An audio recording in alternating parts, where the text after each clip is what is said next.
नमस्ते दोस्तों।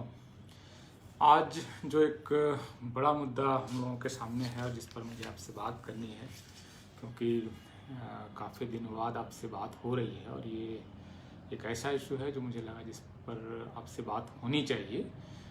एक बार आप अगर कंफर्म कर दें कि आप ऑडियो ठीक ठाक सुन पा रहे हैं तो हम इस बातचीत को आगे जारी रख पाएंगे। तो ये जो मुद्दा है दोस्तों, ये यूपीएससी में जो सरकारी पदों पर, केंद्र सरकार के उच्च पदों पर जो नियुक्तियां होती हैं उससे जुड़ा हुआ मामला है।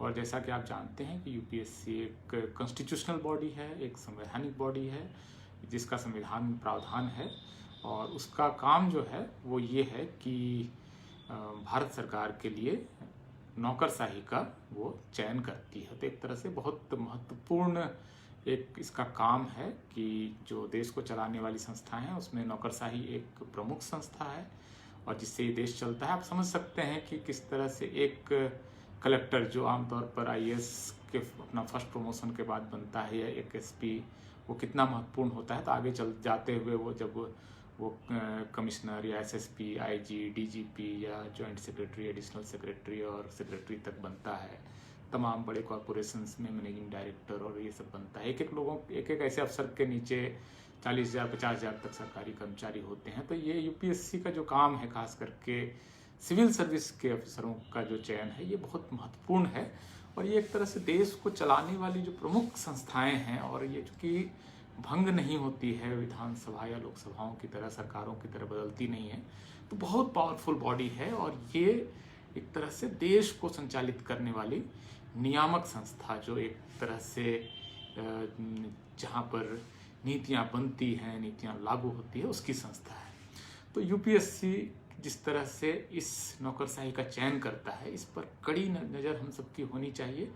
हर साल एवरेज अगर आप देखें आज़ादी के बाद से, तो आम तौर पर 1000 प्लस माइनस 200 के आसपास, मतलब 800 से लेकर रेंज आप मोटे तौर पर रख लीजिए 1200-1400 तक अफसरों का, सिविल सर्विस के अफसरों का चयन यूपीएससी के जरिए होता है। भारत सरकार उसकी नियुक्ति करती है और इसकी नोडल जो मिनिस्ट्री है वो डीओपीटी है, उसको इस काम को करना होता है।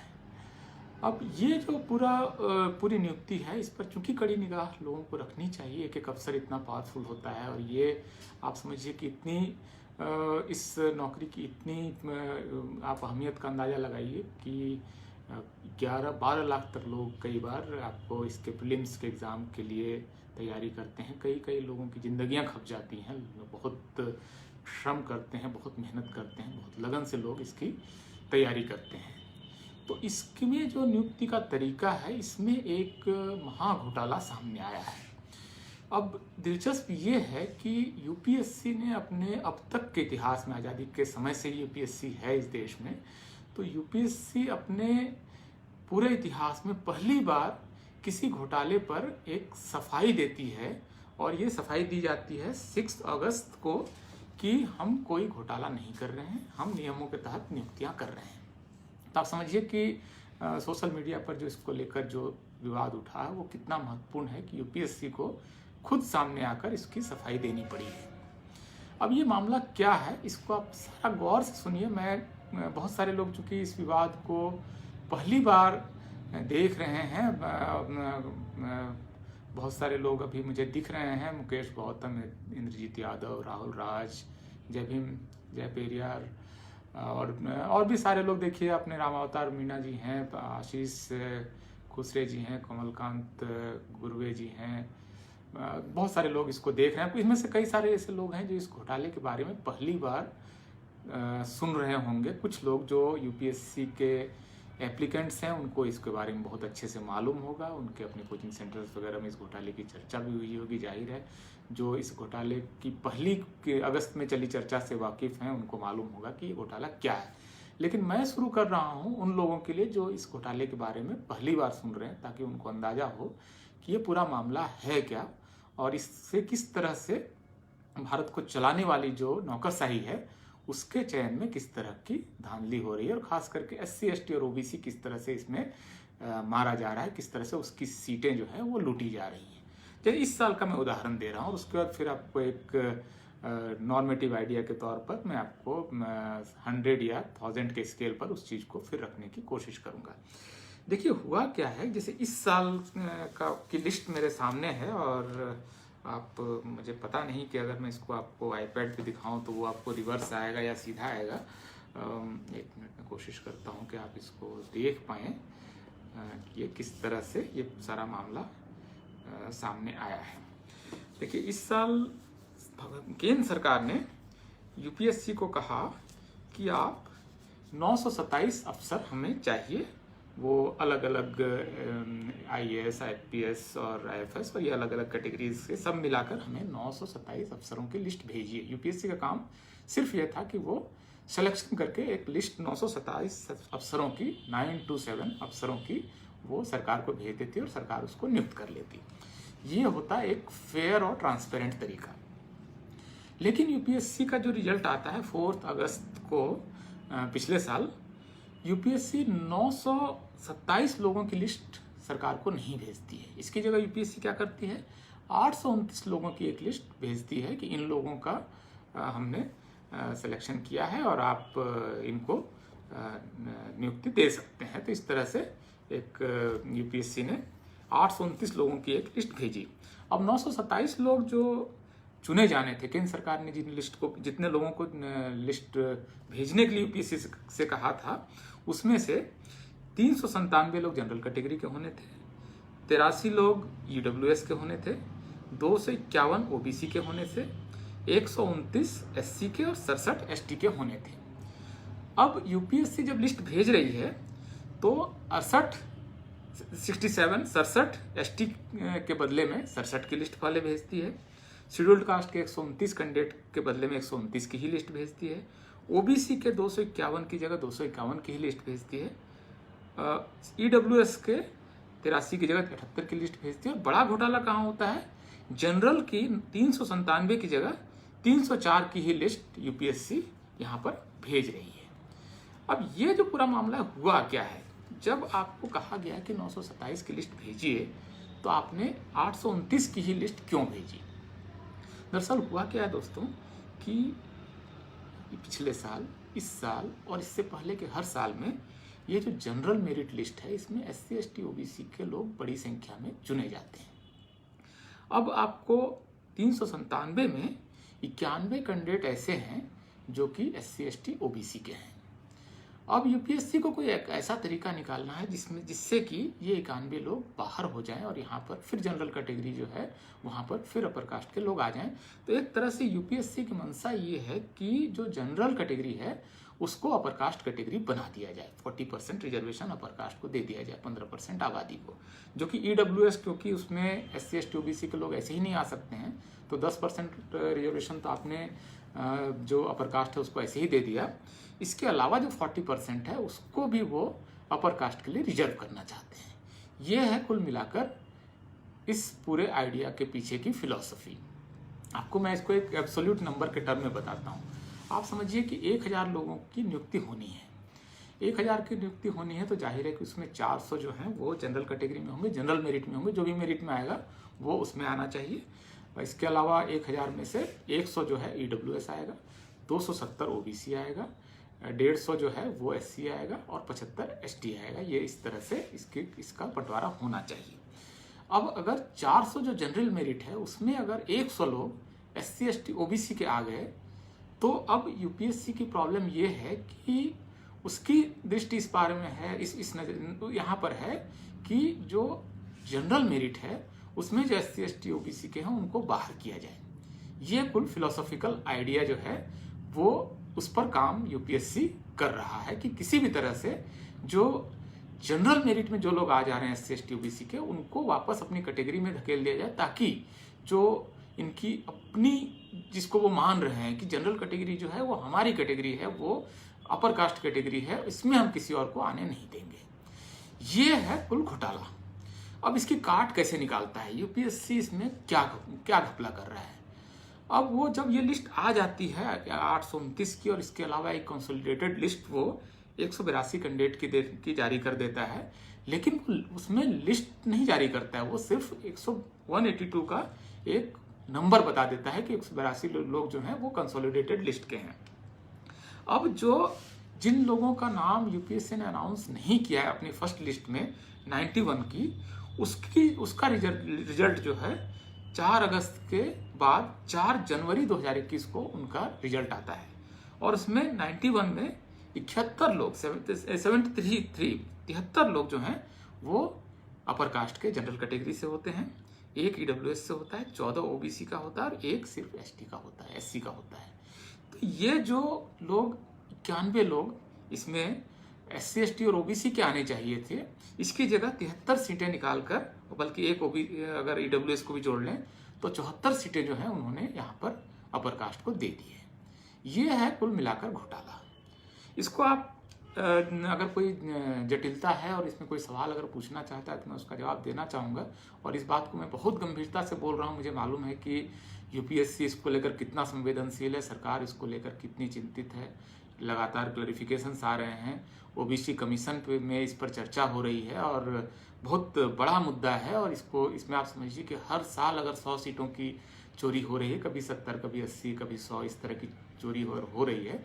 और इसके बारे में अगर एससी एसटी ओबीसी को एहसास हो गया है, देश की 85% आबादी को अगर एहसास हो गया है कि हमारी सीटें चोरी हो रही हैं, इसमें एक दिक्कत ये भी है कि अगर यूपीएससी ने ये करना शुरू कर दिया है तो राज्यों के आयोग भी देर सवेर यूपीएससी का ही तरीका अपना लेंगे और इस तरह से वो जो सीटों की चोरी है वो होगी। यूपीएससी इसके लिए जो इनका सर्विस रूल है, इनका रूल नंबर 16 जो अगर आप यूपीएससी का पढ़ेंगे तो उसमें आपको ये दिखेगा कि 16(3) और 4 जो है उसमें इन्होंने पेश किया है और ये नियम उन्होंने ही खुद बनाया है। नियम ये है कि अगर आप एससी एसटी ओबीसी के हैं लेकिन आप अगर जनरल मेरिट में आ गए हैं तो, और जनरल मेरिट में अगर आपका रैंक थोड़ा नीचे है तो अगर आप अपनी कैटेगरी में वापस लौट जाते हैं तो आपको अच्छी सर्विस मिलेगी। अगर आपको आईएएस चाहिए तो आईएएस मिलेगा, आईपीएस चाहिए तो आईपीएस मिलेगा। ये जो एक व्यक्ति का इंटरेस्ट है उसको वो अपफ्रंट कर दे रहे हैं और ये कह रहे हैं कि आप अपनी कैटेगरी में लौटिए तो आपको अपनी अच्छी सर्विस मिलेगी।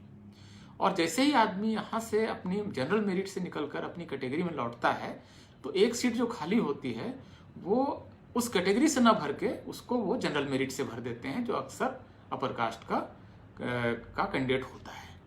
ये काम मोदी सरकार में बेधड़क हो रहा है। लेकिन अब चूंकि सोशल मीडिया का समय है, पहली बार इसको लेकर इतनी चर्चाएं हो रही हैं, पहली बार इतनी बात हो रही है। आपको ट्विटर पे 2 दिन लगातार ट्रेंड हुआ, करीब करीब उस पर 3 लाख से ज़्यादा लोगों ने ट्वीट किया। तो ये पूरा जो मामला है ये अब धीरे धीरे खुल रहा है और अब इसमें दिक्कत हो रही है। इसमें सरकार ने एक और खेल किया है, क्योंकि उसको मालूम है कि सरकार इस काम को नहीं कर सकती। सरकार पकड़ी जाएगी तो उस पर दबाव बढ़ेगा, पार्लियामेंट में हंगामा होगा।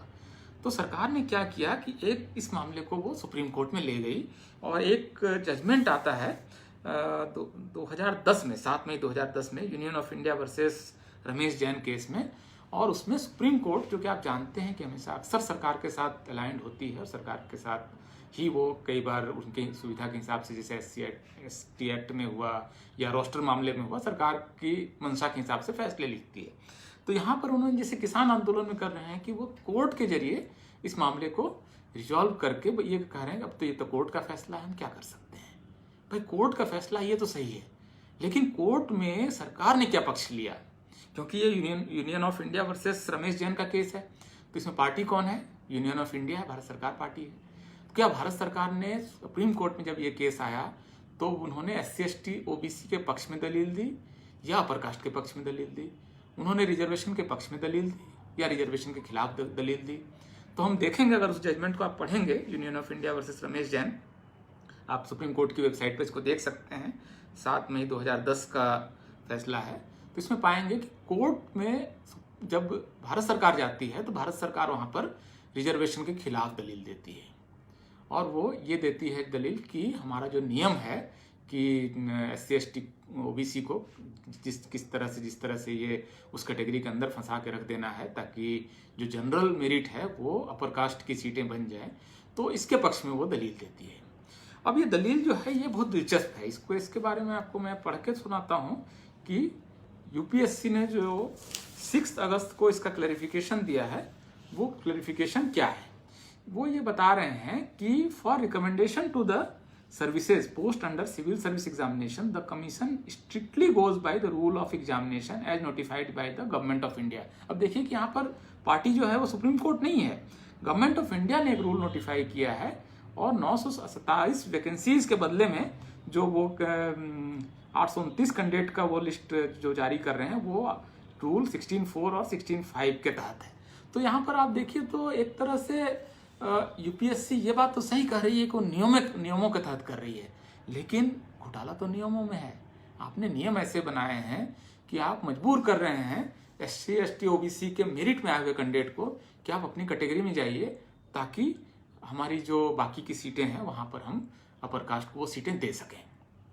तो ये घोटाला अगर साल दर साल इसी तरह चलता रहा और देर सवेर अगर राज्य सरकारों ने और उनके आयोगों ने भी अगर यही तरीका अपना लिया तो आप समझिए कि ये हर साल 20 से 30 हजार नौकरियों का मामला है, जो कि SC ST OBC की नौकरियां होंगी, लेकिन जो अपर कास्ट को चली जाएंगी, उनको लुटा दी जाएंगी। ये जो प्रश्न वगैरह जो आ रहे हैं मैं देख रहा हूँ, ये मुख्य रूप से इस घोटाले को समझने से संबंधित है। और ये कह रहे हैं कि जैसे अब लिखा जा रहा है कि दलितों पिछड़ों के साथ धोखा किया जा रहा है। दिलीप कुमार साहब कह रहे हैं कि सही कहा आपने, और SC ST राजनीति के पैरोकारों की मौन सहमति है। देखिए SC ST OBC के पैरोकार जो राजनीतिक पैरोकार हैं, कई मामले समाज को खुद हल करने पड़ते हैं। ये आप हर चीज़ के लिए अगर राजनेताओं की तरफ देखेंगे तो राजनेता भी दरअसल आपकी तरफ देख रहा है। अगर डिमांड होगी, अगर आंदोलन होगा तो राजनेता निश्चित रूप से आपके साथ आएंगे। ऐसा नहीं है कि वो उनको इस वोट की चिंता नहीं है, क्योंकि देखिए अब इस नियम को बदलने की जो बात है वो केंद्र सरकार के स्तर पर हो रहा है। और आप देखेंगे कि बाकायदा DOPT ने प्रधानमंत्री के निर्देश पर 9 जुलाई को ये भी कहा कि सर्विस एलोकेशन जो हो रहा है उसमें फाउंडेशन कोर्स के आधार पर उनके सर्विस एलोकेट किए जाएं।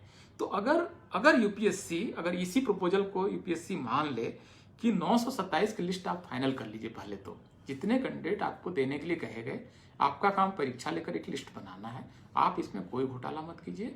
927 की टोटल मेरिट लिस्ट आप भेज दीजिए। आप ये मत कीजिए कि हम 800 की भेज देंगे और 700 की भेज देंगे और बाकी हम एक लिस्ट छुपा के रख लेंगे, जो कि 4-5 महीने बाद जब पूरा मामला ठंडा पड़ जाएगा तो हम उसमें एक लिस्ट लाकर आपको रख देंगे। तो ये जो घोटाला है इसको असल में रोकने के लिए इस समय बहुत ज़बरदस्त दबाव है।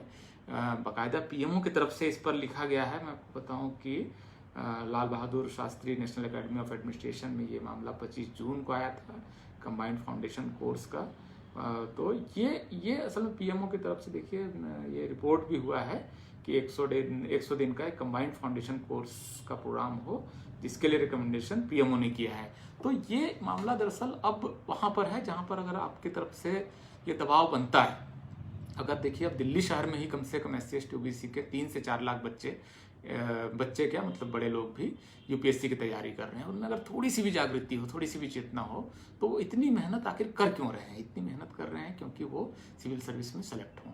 लेकिन सिविल सर्विस की टोटल सिलेक्शन का एक मेजर हिस्सा, जो अच्छा खासा हिस्सा है, मतलब 10% हिस्सा तो एक तो EWS को चला गया, और उसके अलावा 10% अगर कंसोलिडेटेड लिस्ट के नाम पर छिपा कर किसी को बाद में दे दिया जाए, तो इतना बड़ा फर्जीवाड़ा उनके आंखों के सामने से हो रहा है, जिस पर कि इतनी सारी चर्चाएं हैं। मतलब भारत का कोई अखबार नहीं है जिसने कि यूपीएससी स्कैम पर खबर ना लिखी हो। आप हिंदुस्तान टाइम्स से लेकर हिंदू और टाइम्स ऑफ इंडिया तक में इससे रिलेटेड खबरें छप रही हैं। सिर्फ इस महाघोटाले को पकड़ने की जरूरत है, इसको लोगों को बताने की जरूरत है, और इसको लेकर जरूरत पड़े तो यूपीएससी या केंद्र सरकार में प्रदर्शन करने की जरूरत है, और जरूरत पड़े तो वहाँ जो SC ST OBC के सांसद हैं, बाकी सांसद, उनसे बात करने की जरूरत है कि आप इस मामले को उठाएं, क्योंकि ये समाज से जुड़ा हुआ मामला है। देखिए अब एक बार मैं आपको रिकैप कर रहा हूँ पूरे मामले को, दोबारा सिर्फ एक बार स्पष्टीकरण करने के लिए कि ये पूरा मामला है वो क्या है। वैसे तो एक चीज़ देखिए कि आप यूपीएससी का कॉन्स्टिट्यूशन है जिस तरह से बना है, जो इस तरह से इसका गठन हुआ है, मैं आपको बता दूं। चेयरमैन प्रदीप कुमार जोशी, मेंबर भीमसेन बस्सी, फिर AS भोंसले, सुजाता मेहता, मनोज सोनी, नागराज साहब, व्यास साहब, अनंत, चौबे, राजीव नयन चौबे। मतलब इस पूरे यूपीएससी की कमीशन में इस समय SC ST OBC का कोई सदस्य नहीं है। तो ये अब केंद्र सरकार की मर्जी के बगैर नहीं हो रहा है कि ये यूपीएससी को बनाया ही गया है एक अपर कास्ट बॉडी की तरह जो अपर कास्ट के हितों की रक्षा का काम कर रही है। सरकार अगर जानना चाहेगी कि भाई अब जो लिस्ट को किस तरह से बनाया जाए तो इसके बारे में बात हो सकती है, सारा कुछ हो सकता है, क्योंकि लेकिन भारत में अभी तक रिजर्वेशन का जो उल्लंघन है वो कोई अपराध नहीं है। इसके लिए कोई एक्ट नहीं है कि कोई अधिकारी अगर रिजर्वेशन का उल्लंघन करके सीटों को इधर से उधर कर दे तो कोई उस पर मुकदमा हो। ऐसा कोई नियम नहीं बना है, ऐसा कोई एक्ट नहीं बना है। ये सब गवर्नमेंट ऑर्डर से चल रहा है, बहुत मनमाने तरीके से चल रहा है। और हमारे जो नेता हैं, जो सोशल जस्टिस के नेता अब तक रहे हैं, उनका ध्यान अभी बहुत बुनियादी मुद्दों की तरफ रहा है। इन बारीकियों में और इन शातिर चाल जो है, जातिवादियों की जो शातिर चाल है, उसको पकड़ना और उसको लेकर फिर आंदोलन करना, फिर पार्लियामेंट में उसको लेकर हंगामा करना, फिर नियम बनवाना। इसकी जो जटिलताएं हैं ये तभी हल होंगी जब समाज का प्रबुद्ध तबका, पढ़ा लिखा हिस्सा, जो इन बातों को समझता है, जो इन जटिलताओं को समझता है, जिसको बात कर सकता है, वो जब इन मुद्दों को उठाएगा तो निश्चित रूप से इस बारे में चर्चा होगी। एक बार मैं फाइनल रिकैप कर देता हूँ कि ये घोटाला क्या है और इसके बारे में आपको किस तरह से क्यों बात करनी चाहिए। देखिए, इस साल जो 2020 में जिसका रिजल्ट आया है और 2021 तक जिसका रिजल्ट आया, उसमें केंद्र सरकार ने यूपीएससी से कहा कि आप 927 सेलेक्टेड कैंडिडेट की लिस्ट हमें भेजिए, जिसको कि हम IAS IPS और तमाम काडर में रखेंगे। 927 की लिस्ट केंद्र सरकार ने यूपीएससी से मांगी। यूपीएससी ने अपनी तमाम परीक्षाएं ली, इंटरव्यूज किए और इसके बाद 927 की जगह 829 लोगों की लिस्ट 4 अगस्त 2020 को भेज दी। 927 की लिस्ट मांगी गई, लिस्ट भेज दी गई 829 की, और 4 अगस्त के कई महीने बाद 4 जनवरी 2021 को फिर और एक लिस्ट आ जाती है, जिन कैंडिडेट का वो 4 1 5 6 3 9 89 कैंडिडेट की एक लिस्ट फिर आती है।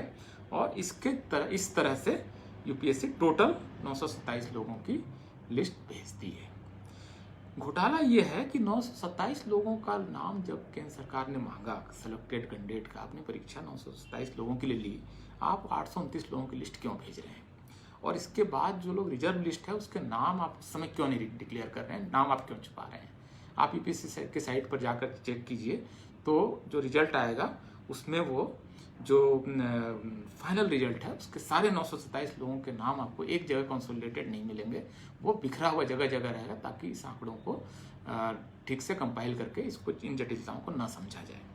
इसमें होता क्या है कि जो लोग इसमें जनरल मेरिट में आ जा रहे हैं SC ST OBC को, उनको जनरल मेरिट से बाहर करके जो जनरल मेरिट है उसको अपर कास्ट की लिस्ट बनाने की पूरी साजिश है। ये फिलॉसफी है, ये आइडिया है इस पूरे करप्शन के पीछे।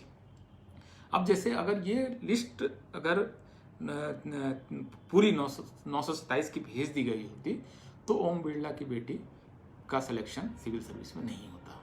ये सिलेक्शन सिर्फ इसलिए हुआ है क्योंकि यूपीएससी ने घोटाला करके 927 में से 89 कैंडिडेट की लिस्ट बाद में भेजी है और SC ST OBC के लोगों को उस लिस्ट से निकाल कर वहाँ पर 73 जो जनरल कैटेगरी है, जो अपर कास्ट के लोग हैं, उनको उन्होंने भर दिया है।